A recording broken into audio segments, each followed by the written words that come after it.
दिव्या तो ये सुन खुश हो गई और उसे छेड़ते हुए कंधा मारकर बोली, जासिमरन जाजिले अपनी जिंदगी और अंदर जो भी हो मुझे भीपताना। दिव्या ने उसे आंख मारी। ध्वनि ने उसे गुस्से से देखा और डरते हुए अबीर की तरफ चल दी। उसका दिल बहुत जोर से धड़क रहा था। वह खुद से कह रही थी, क्या मुझसे बहुत ज्यादा गुस्सा होगा? क्या वह मुझ पर चिल्ला सकता है? क्या वह मुझे मारेगा? उसका गुस्सा होना तो जायज भी है, पर मैं क्या करूं? मेरी भी तो अपनी मजबूरी है। यही सब सोचते हुए ध्वनि ने लंबी सांस ली और आंख बंद कर भगवान को याद करते हुए चली गई। अब वह हर बुरी से बुरी चीज के लिए रेडी थी। उसने धीरे से दरवाजा खोला और अगले ही पल किसी ने उसे एक झटके में अंदर खींच लिया और ध्वनि ने अपनी कमर पर ठंडी दीवार को फील किया और उसके होठों पर किसी के गर्म होठों का एहसास भी महसूस हुआ। ध्वनि ने हैरानी से अपनी आंखें खोल कर देखा तो अबीर उसे पैशनेटली किस कर रहा था। ध्वनि की आंखें हैरानी से फैल गई। उसने अबीर को खुद से दूर करने की कोशिश की, पर वह एक इंच भी पीछे नहीं हटा। हार कर ध्वनि ने भी अपनी आंखें बंद कर ली। वह तो काफी समय से इस स्पर्श के लिए तरस रही थी। कुछ समय बाद अबीर ने उसे छोड़ दिया और उसे जोर से हग कर लिया। ध्वनि अबीर को धक्का मारते हुए बोली, अबीर जी, आप ये क्या कर रहे हो? कोई आ जाएगा ना, छोड़िए मुझे। अबीर ने कहा, नहीं छोड़ूंगा, कभी नहीं छोड़ूंगा। क्यों छोड़ूं? कर गई तुम मुझे और अरमान को। उसने ध्वनि के स्ट्रगल करते हुए हाथों को पकड़कर अपनी कमर के पास लपेट दिया।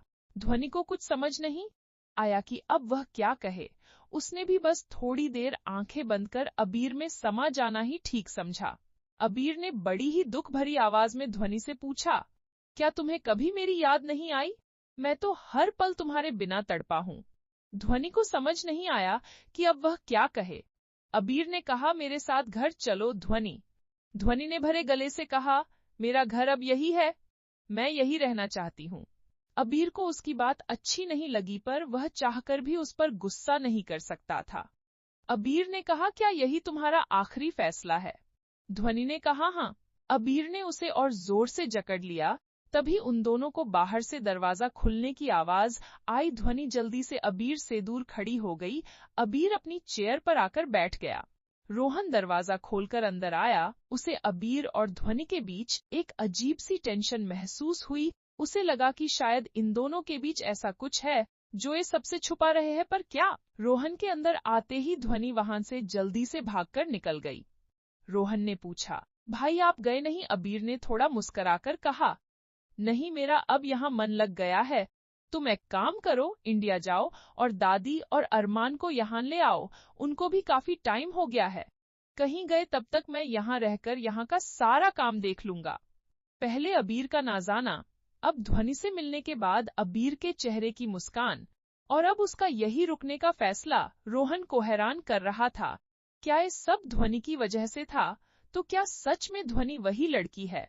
पर ध्वनि उससे झूठ क्यों बोलेगी? रोहन को अपने दिल में तेज जलन का एहसास हुआ। इतने सारे सवालों के बाद भी वह चला गया। अबीर ने मुस्कुराकर खुद से कहा, तुम जहाँ रहोगी मैं भी वहीं आऊंगा। तुम्हें मेरे पास वापस आना ही होगा। ध्वनि भागकर बाथरूम में घुसगी। उसने अपने सीने पर हाथ रखा और खुद को शांत करने की कोशिश की। अबीर का यहाँ होने से वह बहुत खुश थी, जैसे उसकी खाली जिंदगी भरसी गई हो। पर अगर रेवा को पता चल गया तो क्या वह उसे अपने बच्चे से मिलने देगी? अभी तो 2 महीने बाकी है।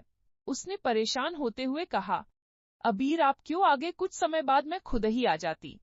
अब पता नहीं क्या हो गा, पर अभी मैं चाहकर भी आपके करीब नहीं आ सकती। उसने जल्दी से अपने शर्म से लाल हो चुके चेहरे को धोया और बाहर आगी। दिव्या ने उसे देखते ही पकड़ लिया। बताना, अंदर क्या हुआ? उसने तेरे साथ क्या किया? तूने उसके साथ क्या किया? प्यार करती है ना तू उससे? ध्वनि ने चिढ़ते हुए कहा। दिव्या।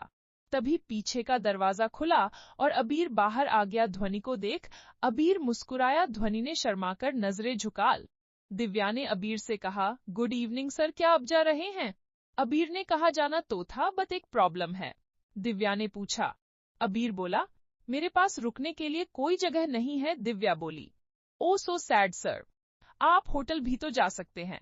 अबीर ने बेचारा सा मुंह बनाकर कहा, मुझे होटल में अच्छा नहीं लगता और वहां का खाना सूट भी नहीं करता।